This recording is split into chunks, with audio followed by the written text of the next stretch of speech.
The meeting lasted 45 minutes and she did not say a word. This was not what the people in the room had anticipated. They had anticipated engagement, the particular kind of engaged resistance that Janis Joplin was known for in professional contexts, the candid, direct, occasionally explosive willingness to say exactly what she thought regardless of who was in the room or what their title was. They had read the profiles, they had heard the stories. They had prepared in the specific way that corporate professionals prepare for meetings with difficult artists, for the version of her that would push back. She did not push back. She sat in the chair at the end of the conference table, the chair that had been placed specifically for her, at the end nearest the door, as if the room had unconsciously made provision for a fast exit, and she listened.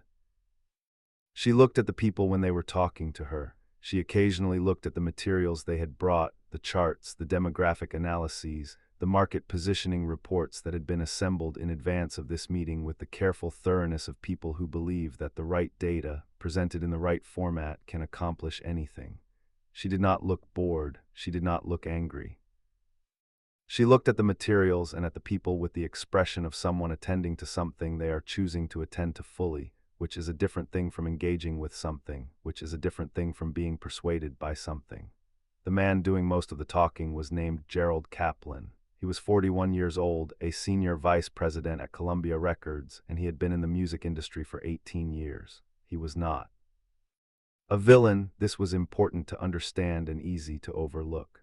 He was a man who had built a career on understanding what made records sell and what made artists last, and who had genuine convictions about the relationship between commercial success and longevity, and who believed, as he had always believed, that the most talented artists were sometimes the ones who needed the most guidance in translating their talent into the form that the broadest possible audience could receive.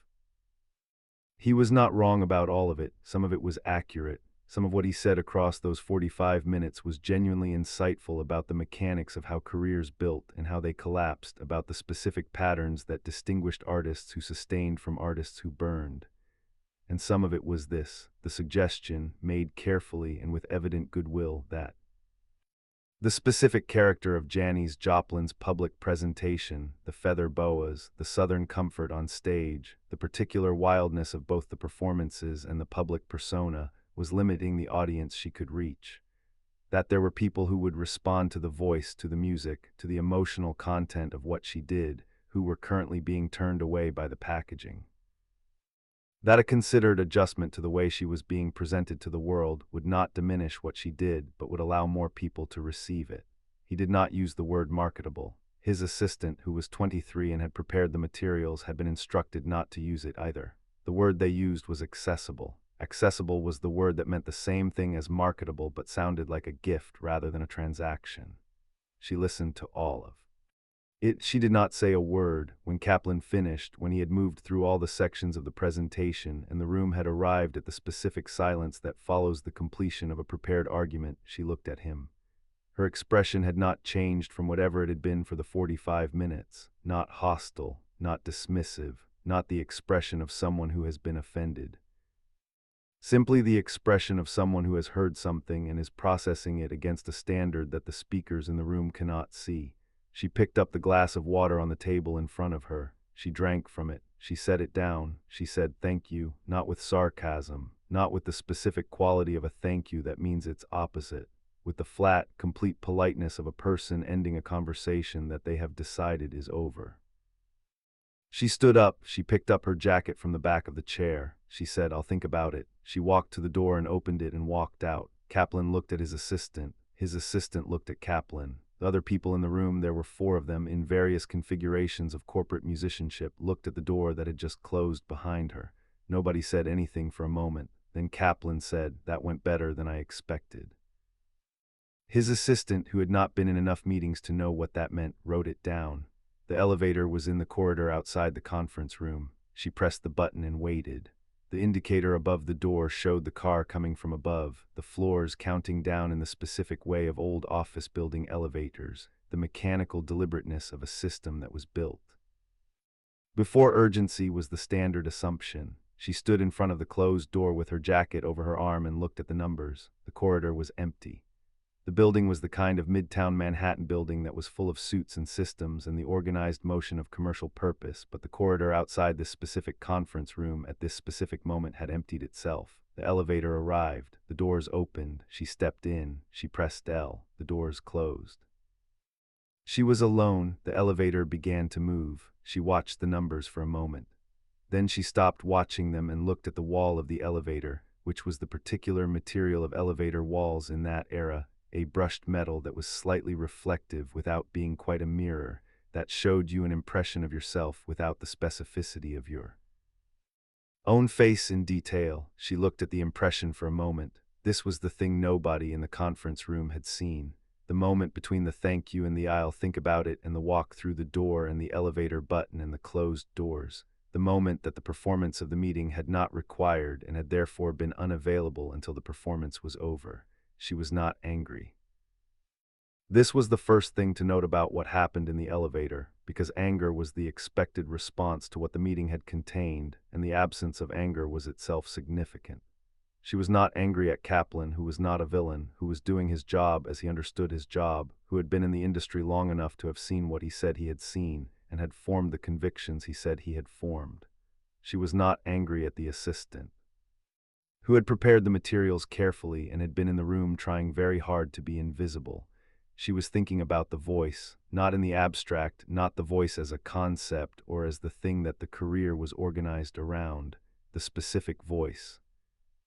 The thing that had started in Port Arthur in a friend's bedroom when she was 17 and heard Bessie Smith for the first time and understood, with the recognition that precedes language, that the music was doing something that she needed music to do, going all the way to the feeling, without the managed distance that protected the performer from the full cost of what they were expressing. The voice was not separable from the way she looked. This was what the meeting had not understood, or had understood and considered a problem to be solved rather than a fact to be accepted. The feather boas were not decorative, the Southern comfort was not branding. The particular wildness of the public presentation was not a strategy that had been arrived at through a planning process and that could be revised through a different planning process. It was the same thing as the voice. The outside and the inside were the same material. You could not make the outside more accessible without making the voice more controlled. And she had said 7 words to an engineer about what happened when she controlled the voice. If I control it, I lose it. She had not said those words in the conference room. She had not said anything in the conference room. But the words were the answer to everything that had been said in the conference room, and she had known it for the 45 minutes, and it was in the elevator that she had finally been alone with the knowing. Indicator showed 3 more floors. She looked at the brushed metal. The impression of her face looked back. She had been here before in various forms. The music industry had been trying, in various ways and with various degrees of directness, to have some version of this conversation with her since Monterey. The conversation that said, "What you are doing is extraordinary, and we want to help you do it more successfully, and here is what more successfully looks like, and we hope you will understand that we are trying to help you." The conversation was always well-intentioned. The people having it always genuinely believed that the help they were offering was help. Some of them were right about parts of it. She had learned things from producers and managers and the various people who had been in her professional life and had offered perspective that she had not had. She was not a person who believed that all advice was bad or that all institutional expertise was wrong. She had too much respect for the specific knowledge that came from experience to dismiss it categorically. But the specific knowledge that came from her experience, from 17 years of living in the specific interior landscape that produced the voice, from the accumulated understanding of what the voice required and what it could not survive, that knowledge was also real. And when the 2 kinds of knowledge came into direct conflict, there was only one possible resolution. The performance could not be more accessible without the voice being more controlled. The voice could not be more controlled without losing the thing that made it what it was. Gerald Kaplan had spent 45 minutes explaining, with genuine competence and genuine goodwill, exactly the wrong solution to the problem he had accurately identified. She had not told him this. She had said thank you and I'll think about it and walked to the door and pressed the elevator button. The not telling was not evasion. It was not the cowardice of someone who was afraid of confrontation. She was not afraid of confrontation, had never been afraid of it, had walked into enough difficult rooms and said enough difficult things to know that the difficulty of saying them was not the reason to stay quiet. The reason to stay quiet was simpler than that. There was nothing to say that the music was not already saying more clearly. The elevator reached the lobby. The doors opened on the specific quality of a midtown Manhattan lobby in August 1968. The marble, the doorman, the revolving door, the blast of August heat visible through the glass before. You reached it. She walked through the lobby. She pushed through the revolving door. She came out onto the street. The heat hit her. The street was doing what midtown Manhattan streets do in August, moving at the particular velocity of a city that does not slow down for heat, that metabolizes discomfort into its ordinary motion. Yellow cabs, the sounds of a city that is always in the middle of something. She stood on the sidewalk for a moment. She put on her jacket. This was slightly absurd in August heat, and she was aware of the slight absurdness. But the jacket was there, and the meeting was over, and putting on the jacket was the thing to do at the end of a meeting in the same way that other things were the things to do at the end of other kinds of events. She put it on. She thought about cheap thrills. The album was finished. It was in. The recordings complete, the master tapes existing, the record ready to be manufactured and distributed and placed in stores for people to buy and take home and put on their record players. It would come out in August. The date was set. The cover, the crumb cartoon that had been her suggestion, that had made the label nervous until she had insisted, that had turned out to be exactly the right thing, was designed. Everything was as ready as things got. The record was going to do what it was going to do. It was going to do it as itself, not as a more accessible version of itself. The voice on it was the voice, the fourth take voice, the uncontrolled voice, the voice that went where it needed to go without the filter that Kaplan's presentation had politely suggested she install. She had not installed the filter. The record was the answer to the meeting, not a defiant answer, not the answer of someone who was making a point. The answer of someone who had already, before the meeting, made the only choice that the work allowed. The question of whether to be more accessible had already been answered in the recording studio, in the 3 controlled takes and the 4th one, in the 7 words she had said to the engineer and the take she had done after saying them. The meeting was about a decision that had already been made. She turned and walked up the street. The Cheap Thrills album was released on August 12, 1968. Within 3 weeks, it was the #1 album in America. It stayed at #1 for 8 weeks. It sold 1 million copies in the first month.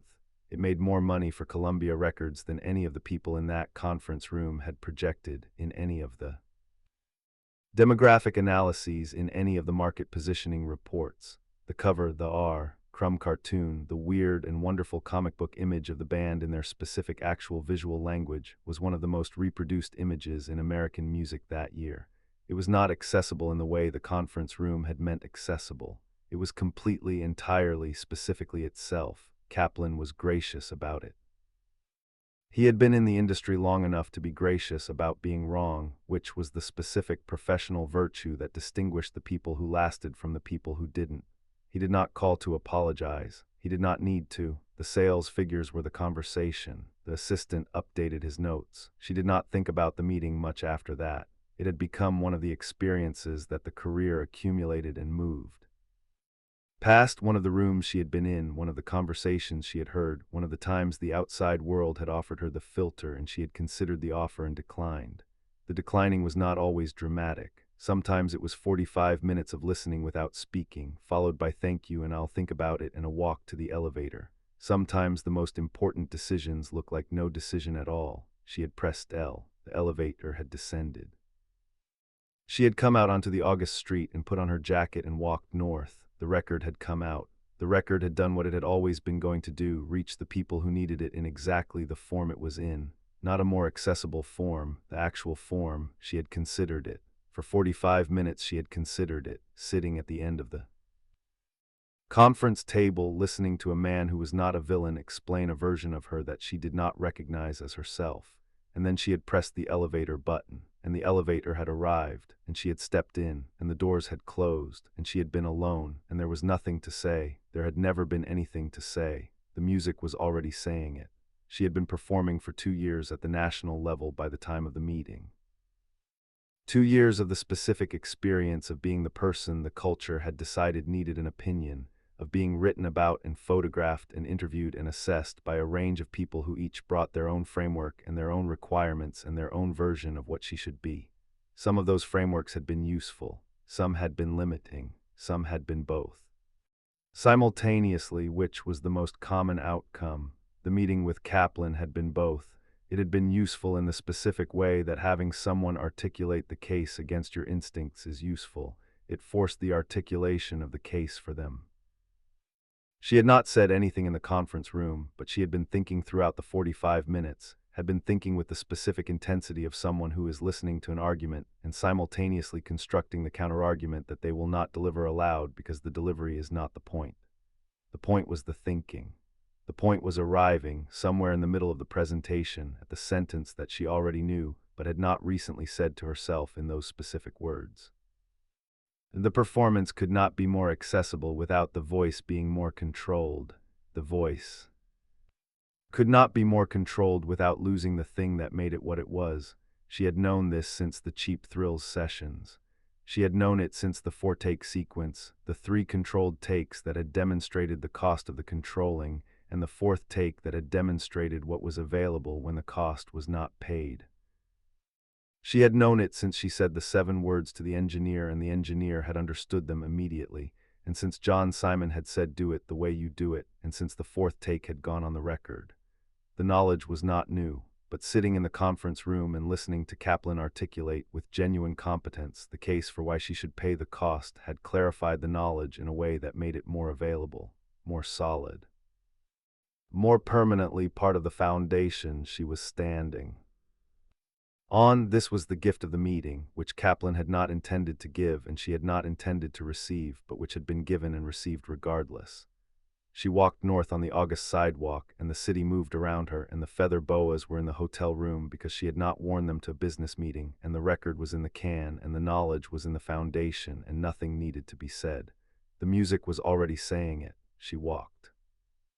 There is a particular kind of professional courage that looks like passivity from the outside. It looks like sitting in a chair for 45 minutes without speaking. It looks like a polite thank you and a walk to the door. It looks like pressing an elevator button and watching the floors count down.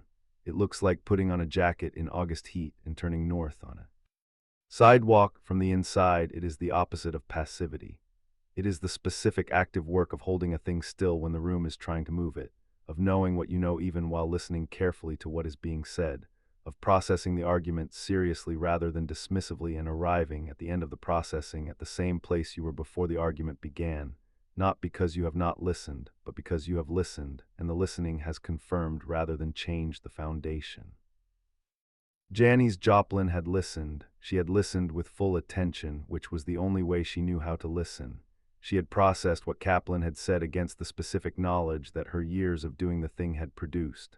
She had arrived at the same place she had been before she walked into the conference room. The place was this. The voice required everything she was willing to give it. The giving required the freedom to give without the filter. The freedom required the specific, particular, unmanaged quality of everything the conference room had described politely as a problem. It was not a problem. It was the point. The music, when it came out in August, would say this to the people who heard it. They would not know they were hearing an argument.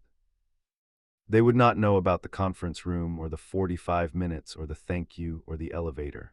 They would simply hear the record, and the record would do what it did to them, which was the thing that had nothing to do with accessibility and everything to do with what happened when the voice went where it needed to go without anything in the way.